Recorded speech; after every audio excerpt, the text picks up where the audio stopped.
Samoa o maia se o tātou whānono manu I le tua I le nea fiafi. E ala le tātou tāpua inga.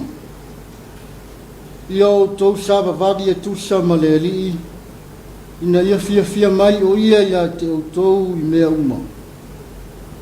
Ma ia o tau fua mai ngā luenga le lei malava, ma ia tupu pea lo o tau lo le lei o le tua. Tātou talo mo le ngang pa ia. Wa mapu ane lo watunu o Samoa, mai lava singa sa whengai ai le malamalama ua mawai.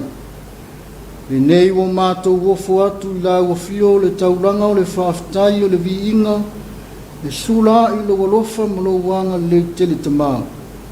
Pe tai le lie, I la ngona ina pēa lo mātou whaatau waa ma le ngau I whale anganga. O le ala lea o lo mātou mana o mia ai o lau fiso soani, e ala I le fiso soani mai e le anganga pa ia.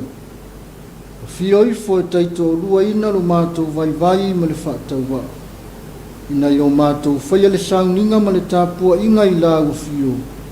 Mai watu I le whaasilisili ina o lo lawe inga. E alawa ia Yesu la mātou talo. Amen. O le whaitauina o na fionga pa ia le atua.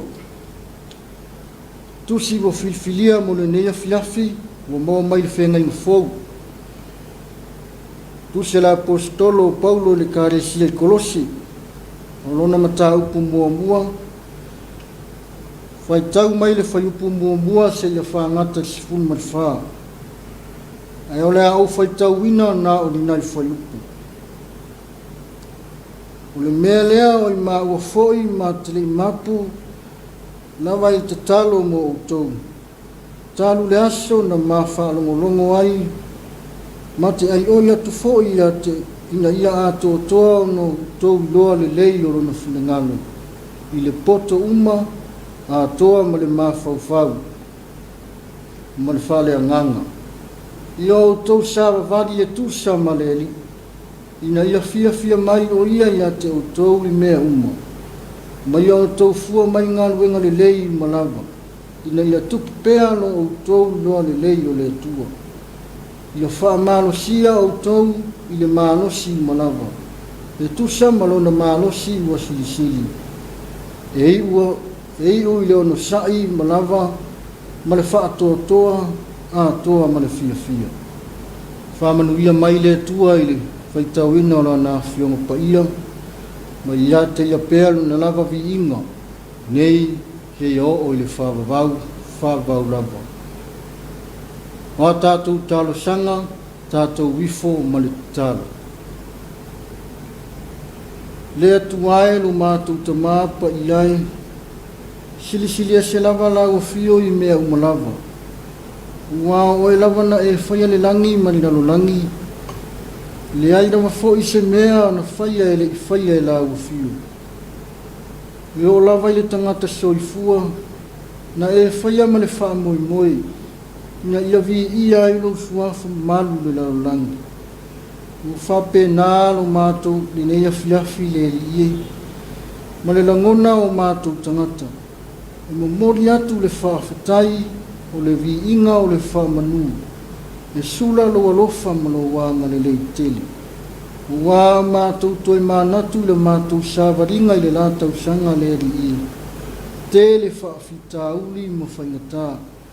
O lawe sa whiangai ma le mātou sāwaringa.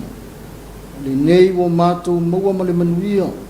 Le tau amatanga o le ni tau sanga le ri I. Le ngona I lava le maofa. I lo wha maoni ma lo alofa murmurta I lo mātou wola. O mapu ane fo I lau whanau le nei afiafi.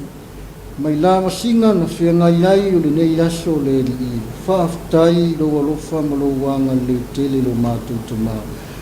Whaaftai le mālosi ma le ola. Tulu I ma e fua ina I o mātou tangata. Ai mai se o le whaonga ina o lo mātou wola whaatau waa. I tofi matiu te waiwala au ina ai mātou lau whanau. I ui le vai ma le whaatau waa. Au lo fina ngalo ina I lau ngā le soifua ma le malosi o tangata. mo oe mau fi au le li i lo mātou te mau. Le atua whaafitai tele le li i le ola wa e fua ina, ai mase o le tele ma le whaulai, o luta mau a inga o le susia, o e fua ina, o mātou ola ma fia fia ai a so umai le au noa le li i. Le atua whaafitai le ne atu nuku o Samoa, whai mo mātou tofi le li i, mātou talo le li i whaafitai tele i la o fio. Whaafitai au a fionga pa ia, mautusi pa ia, ia wai ma o ina ai mātou, ai maise o lua nganga pa ia e taito o lua mai lo mātou vai vai. Le ngata i lea, o le mātou whaafitai whaasilisili, o le taulanga o le tōgiola. Na whaia lava i no usoi fua pa ia e ala ia Yesu. O lona lava maliu malona toi tū manu mālo, o mātou maua ai lo manuia e whaavavau. Tau lava i no mātou taria, i le whaatutua ma le salamo whaamaoni le rii. Mātou whaatu ese i o mātou se ma ngasala le rii. Tele o mātou whaale tonu i la ufio. O mātou o ese mai pēa i la ufio i le tele o taimi le rii. Ina o fia whaia o mātou loto le rii. Mātou talo i la ufio lo mātou tamā. Whaamangalo i mātou lau whanau. No mātou wola le whaamaoni. O mātou fōi o au auna le rii. O le anga lava la mātou o nanga i la ufio. Wai whaasili ma whaamua i o mātou loto. Mea mātou te manatu ma manao iai. Ai wa whaangalo la ufio. No le ala lea lo mātou o atu ma le nganga whaamawalalo le rii. Kei e whaamama mai ma whaamangalo i mātou la whanau. E ala lava le toto lo walpelo Yesu Keriso le rii.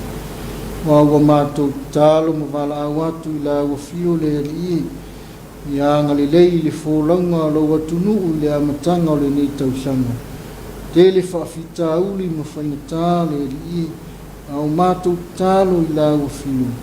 Au e titu una i mātou lau whanau.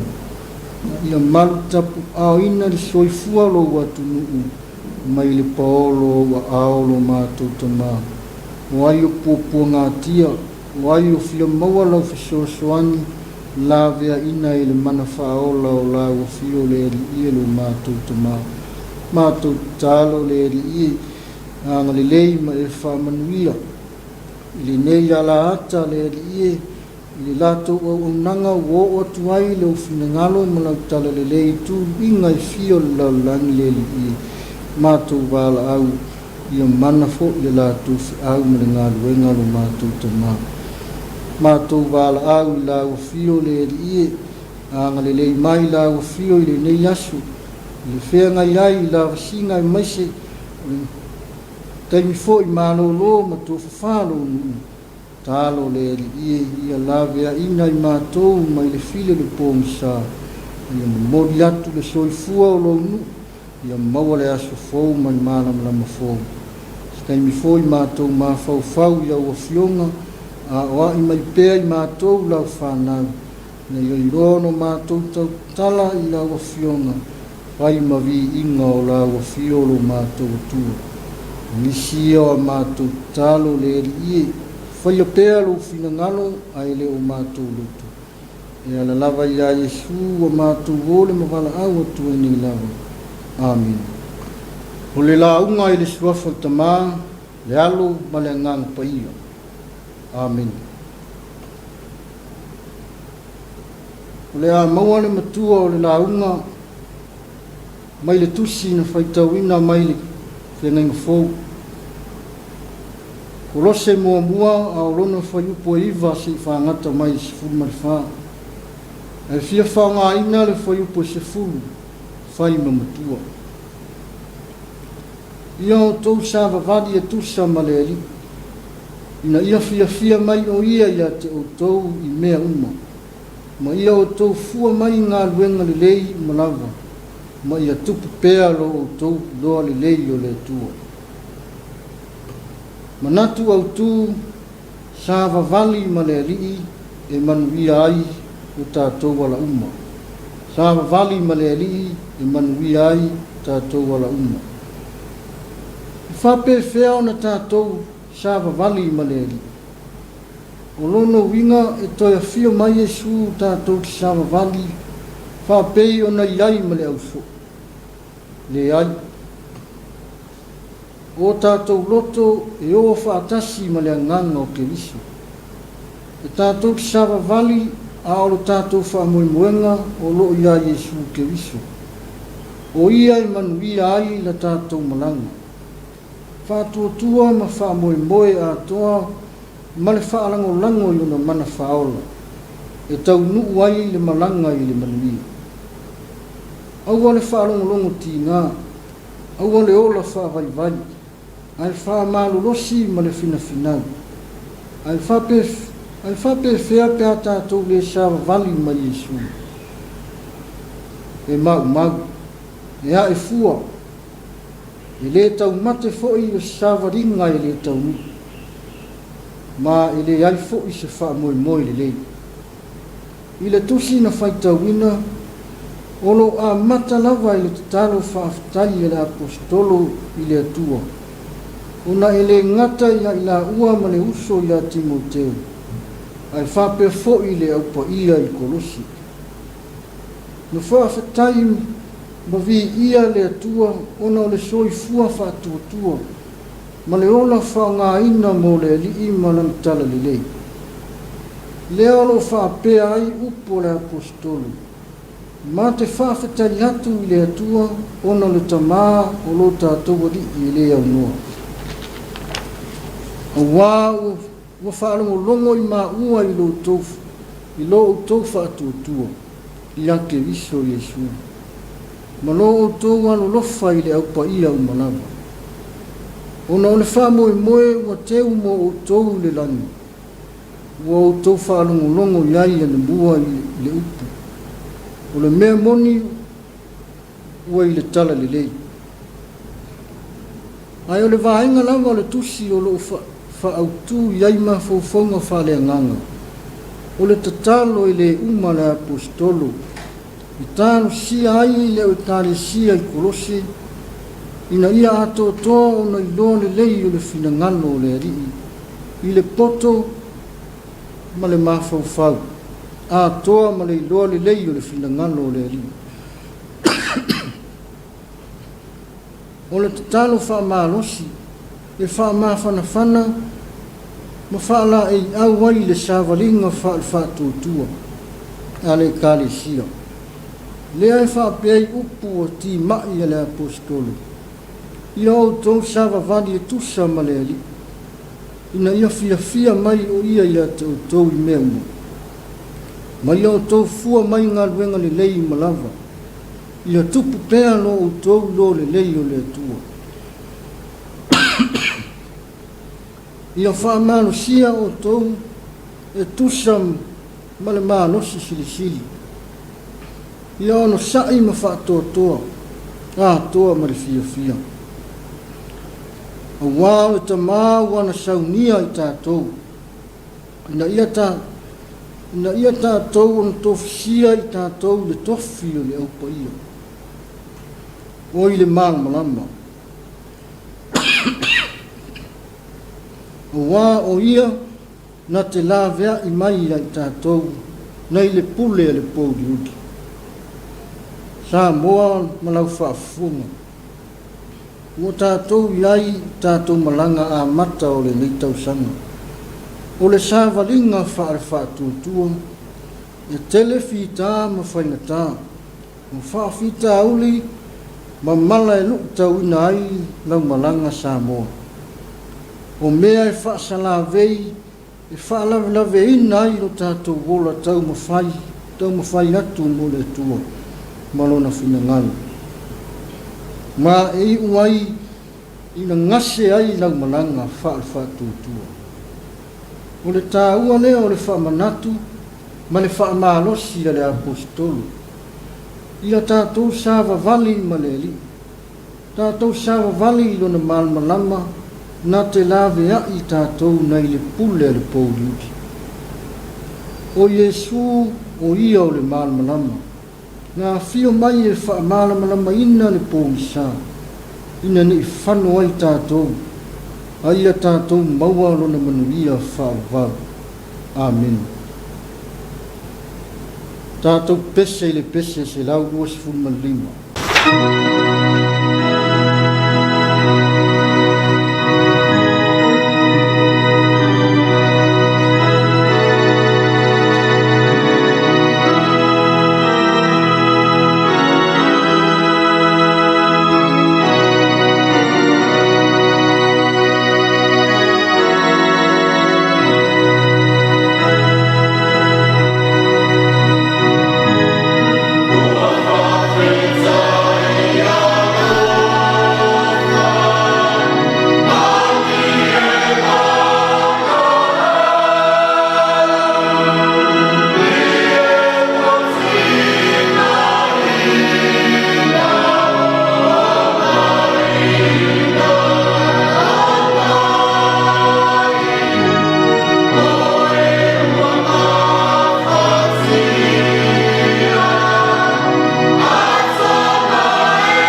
talo whamanuia.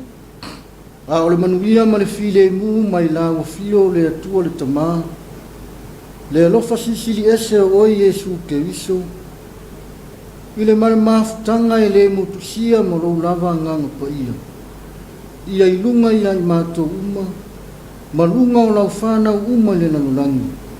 Nei, maso uma lava o I le whavavau lava. Amen.